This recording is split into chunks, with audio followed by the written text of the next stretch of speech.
Okay, ito ang inyong Pinoy Firearms Instructor na gunsmith din naman. At palagi ko sinasabi doon sa mga bago pa sa ating YouTube channel na huwag ninyo akong hanapin sa Pilipinas para magpagawa ng anuman. Dahil ako po ay 20 years na dito sa abroad, dito sa Kuwait. Bilang isang firearms instructor, gunsmith at consultant. Wala po akong shop at hindi rin ninyo ako matatagpuan siyempre sa Pilipinas. Okay, at bago ako bumati at magpasalamat ay gusto ko lang munang sagutin ang katanungan ni EJ Kabala. Ang sabi niya, Sir Elmer, ano pong advantage pag strong ang recoil spring? So may advantage at may disadvantage yan, pero sasagutin ko pareho yan, yung advantage at disadvantage. Okay. Kaya nga, tinuro ko na rin sa inyo kung paano ang mag-tune up. At bago ko sagutin yan, ay gusto ko lang munang magpasalamat sa ating 34,300 plus na mga subscribers. Lalo tigit yung mga hindi nag-skip ng ads sapagkat tayo nga po ay isang charity vlogger. Ang purpose talaga ng aking YouTube ay para makatulong do sa mga anak ng mga single parent na ating mga beneficiaries. Dati dalawa lang po yung ating tinutulungan. Ngayon ay ginawa kong 6 dahil nga po dito sa ating YouTube channel. Bagaman kulang pa dun sa 6 yung kinikita ng ating YouTube channel, ako naman naniniwala na ito ay lalaki pa at kikita pa ng mas marami para mas marami pa rin tayong matulungan. Okay? At hindi naman naging kalabisan sa akin, hindi naman kakulangan sa akin dahil okay naman ang kita ko dito sa aming kumpanya bilang isang consultant dito. Ayan, at ako'y magpapasalamat lang do sa mga tumutulong sa ating mga beneficiaries, lalo tigit kay Boy Umay na bukod sa ating pagpapadala dito sa ating GCash number, ay nagpapalipad rin siya o nagpapakulay sa ating premiere. Okay, sana marami pa ang kagaya ni Boy Umay.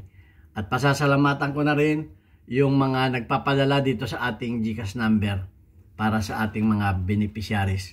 Okay, shout out kay Alfredo Isidro Ordosipay ng Las Piñas, kay Architect Arnel Salvador ng Kuwait, kay Jubel Platon Boy Umay ng Riyadh, Saudi Arabia, kay Umbit ng Kia Motors Kuwait, kay Anthony Ibanglista ng Pasay, kay Conrado Iloylilio, kay Junar Diaz, at yung ayaw magpakilala, tawagin na lang nating Sir Adrian. Okay, thank you very much sa inyo. Sana marami pa ang tumulong at nang marami pa tayong matulungan.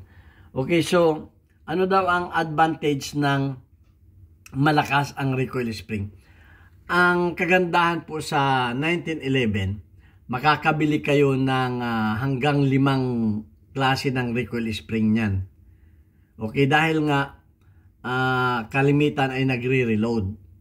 Okay?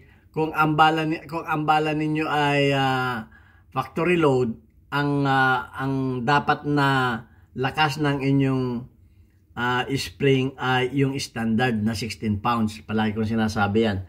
Ngayon kung kayo nagre-reload, nahinaan kayo sa inyong bala dahil ito ang disadvantage naman ng malakas ang inyong recoil spring. Kamukha nito, meron ako ditong malakas na recoil spring. Okay?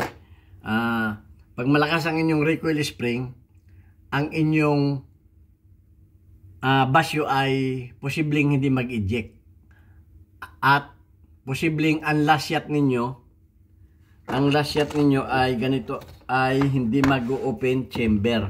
Okay, checkin natin kung may bala ito. So, wala namang bala. Pagka last shot na ay hindi mag-open chamber pag malakas masyado ang inyong recoil spring, dahil nga hindi yan makaka blow back ng sagad, hindi makaka blow back ng sagad yan. So ang mangyayari dyan ay babalik na agad yan dyan. Kung o-open lang siya ng ganyan at babalik na siya. So hindi magi-eject. O di kaya ang mangyari ay maipit lang niya yung basiyo dito. Okay, pwedeng maipit yung basiyo niya dyan dahil hindi masyadong naka-atras. Okay, so yun ang mga disadvantage ng sobrang lakas ng recoil spring at mahina naman yung bala. So yun, yung merong gumagamit ng 18 pounds pang mga combat load. Okay, mga combat load, yung mga may P+ na bala. 18 pounds ang ginagamit. So yun ang advantage naman ng malakas ang spring at tama naman sa bala mo ay hindi mo yung iyong slide ay protektado.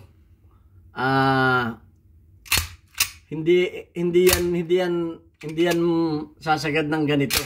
Okay? So minsan ganito ang nangyayari sa mga baril. Saglit lang.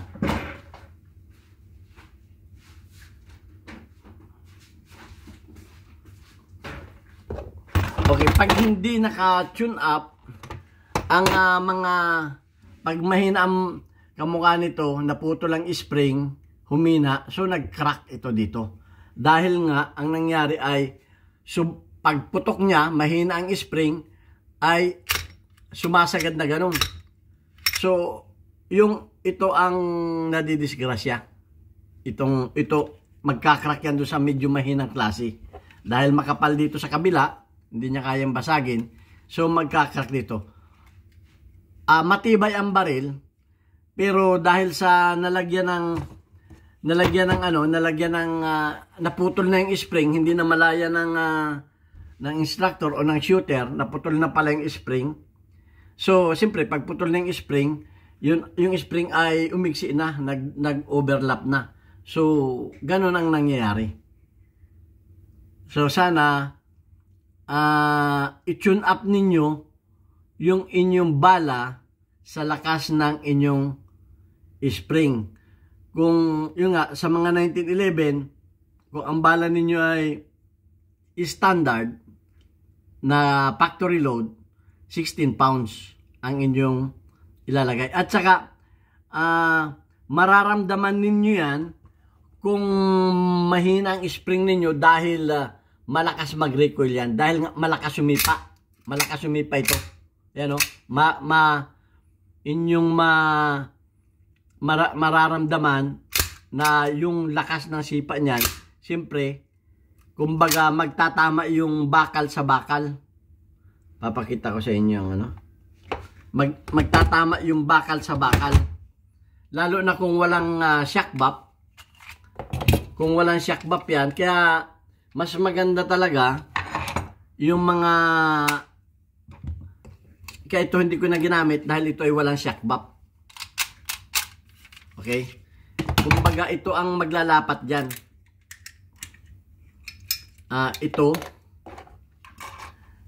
Ito at saka ito ang maglalapat, ang mag-uuntugan. Na ngayon, kung walang shock buff yan na protection dito, pwedeng kaya meron din kami mga baril na napigtal ito, na natanggal ito. Dahil nga ito at saka ito dito yan dito yan bumabangga dito dahil sumasagad yan. Parang saglit lang, papakita ko sa inyo ng maayos. Ganito ang mangyayari dyan. Tatanggalin ko lang yung yung kanyang barrel. Ganito ang mangyayari dyan. Okay? Tanggalin natin.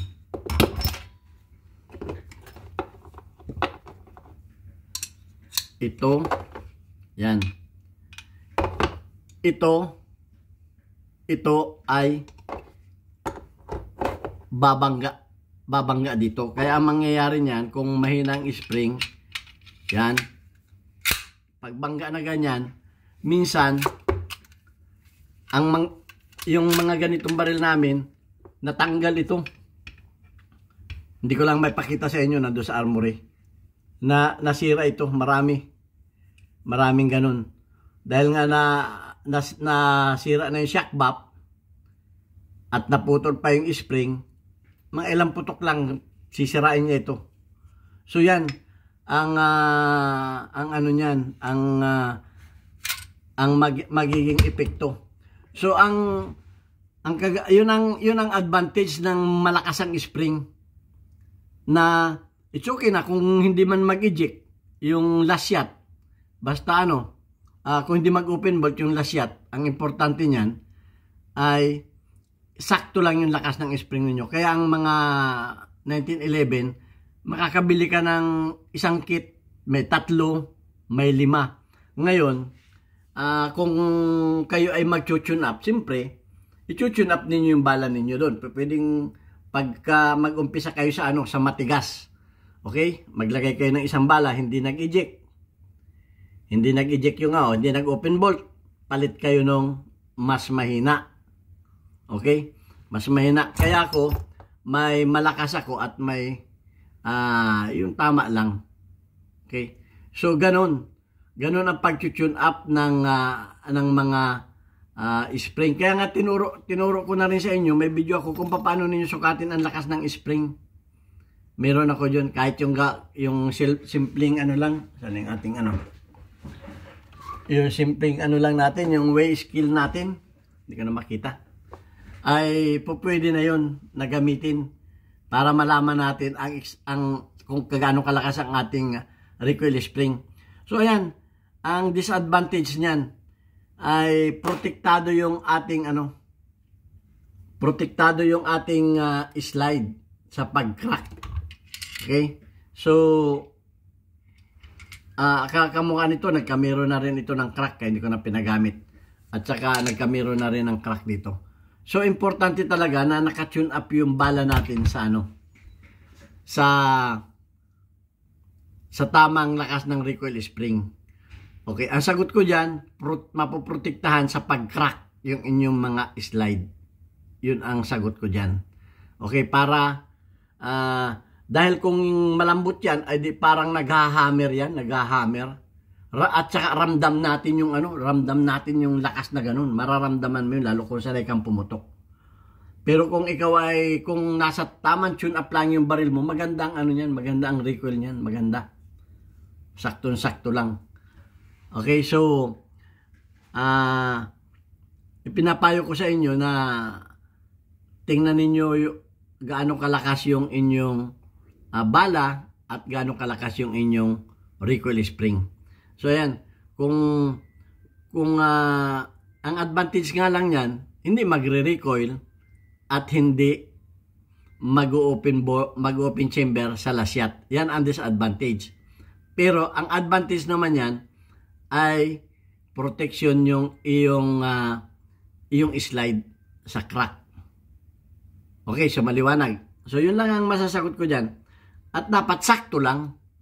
Sakto para magandang recoil at hindi makakrack yung, kumbaga hindi madadamage yung inyong slide.